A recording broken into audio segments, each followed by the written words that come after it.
going to go to the objects and I'm going to do the conference and I'm going to put a poster in and I choose my file for the poster. Let me get that.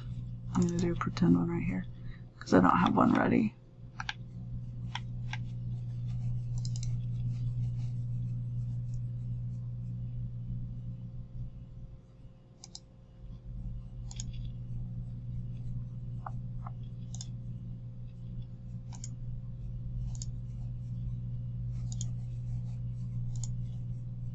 Okay, so then I place it, and then I'm going to go to my select mode, and I'm going to select it, I'm going to choose my file, and then I need my tiny one, tiny logo.